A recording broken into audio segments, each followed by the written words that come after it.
Let's dive right into the deep end. The clock is ticking as the future of the popular social media app TikTok remains unknown. A ban is set to take effect on Sunday unless the app cuts ties with its Chinese parent company ByteDance. The U.S. Supreme Court this morning upheld the law despite claims from ByteDance the law is a violation of free speech. This morning, we're also learning the Biden administration does not plan to take action to immediately enforce that ban and will instead leave that up to President-elect Donald Trump, who will be inaugurated on Monday. Joining us to continue the conversation is Katy Pearce, an associate professor in the Department of Communications at the University of Washington. Katy, thank you for joining us. Thanks for having me. Of course. Okay. Go ahead. Sorry. Oh, I was just going to ask you if you can first just start off by expanding on the Supreme Court's decision and the ruling that came down. Absolutely. Steve set me up perfectly. So basically, for the last few years, the U.S. government has argued that this very popular app, TikTok, poses a national security risk. Specifically, they are concerned about two main things. First, TikTok is owned by a company, ByteDance, that's based in China.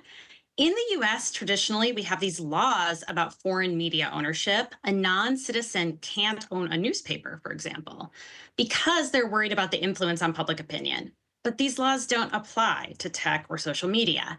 So the U.S. government has argued that there's a concern that the Chinese government could pressure ByteDance to put pro-China propaganda on TikTok.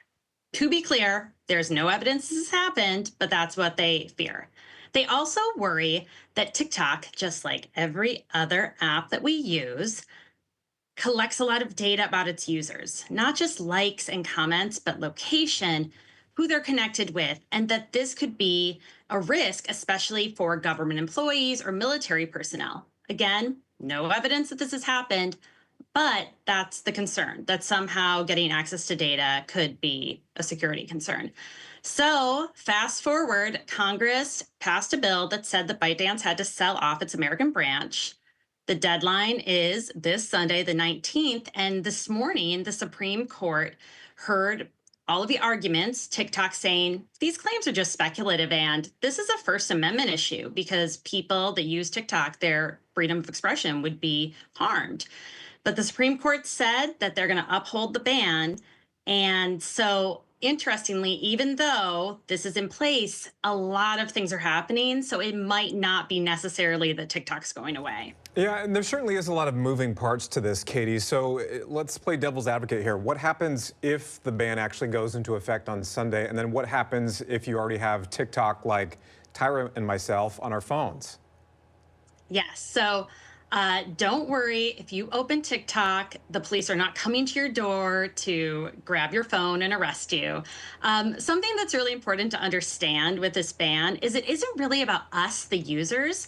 What it means is that service providers like the Apple App Store, the Google App Store, and the servers that host TikTok content in the US will be heavily fined if people download the app or access TikTok content. And this is a big fine. It's $5,000 per download or per user. Wow. So it could be a lot of money fast.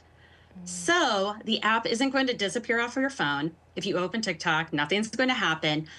And initially, people thought the app would still work for a while. However, on Tuesday, there was a leak from TikTok documents that said that they plan to go dark on Sunday, that they will actually shut down the service. And what happened as a result is people got very worked up about this. And now there's been a lot of political deal making. And what could happen is that first, President-elect Trump could issue an executive order to try to keep TikTok running, and specifically to sort of pinky promise to Apple and Google and to these server companies that they won't be fined. But the problem is for these companies is that's a big risk. What if Trump changes his mind, and especially if Trump said, yeah, I'm going to fine you for all those people that downloaded it when you thought that you wouldn't be fined. Another possibility, which might be in combination with an executive order, is that there will be an extension to sort of figure things out. And that's what a lot of Congress people have been working on this week. And apparently Capitol Hill has been flooded with TikTok lobbyists trying to make this happen. What I think is probably likely to happen is that there will be an extension. There might be one day that TikTok goes dark, which would be a big deal. But I think that what will end up happening is that they're going to find a way to sell off 20% of TikTok to an American citizen. The 20% is what it says in the bill. It needs to be the minimum. And they'll try to find some deal that sort of works for the Chinese government, the American government, TikTok, ByteDance, the users, everyone involved.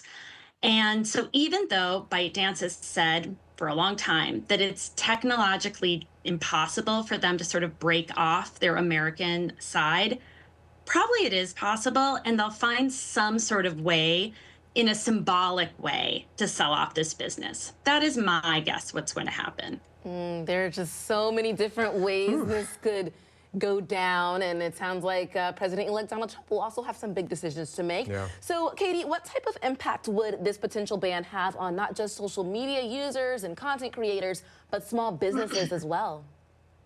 Yeah, and I think for people that don't use TikTok, they don't know, and Steve and Tyrah, you admitted you know that TikTok has this very powerful algorithm that very quickly figures out what you're into. Gardening, farming, art, a certain band, a certain sports team.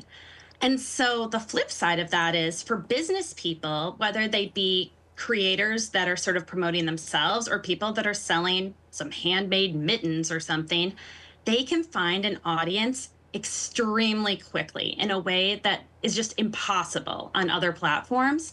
Also, TikTok unusually gives these people a much bigger cut of the revenue than YouTube or Instagram or these other platforms do.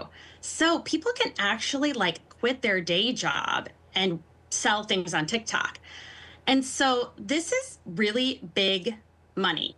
In 2023, $5.3 billion in tax revenue came from TikTok related businesses. Wow.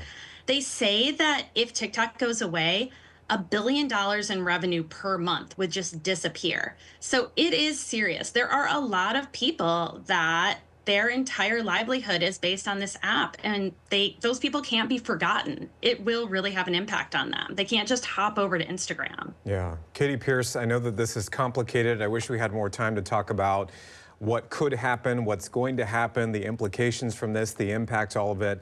But certainly you broke that down perfectly for us this morning and just help us understand what's happening. So appreciate your time this morning. Thank you very much. Right. Thank you. Thank you. There's a lot at play here, a Yeah. lot at stake, and users will also have to determine where will they go, where will they create That's content the big question. and learn and whatever they use TikTok for after this, if it does go dark. So many moving parts happening over the next couple of days, right? Yeah.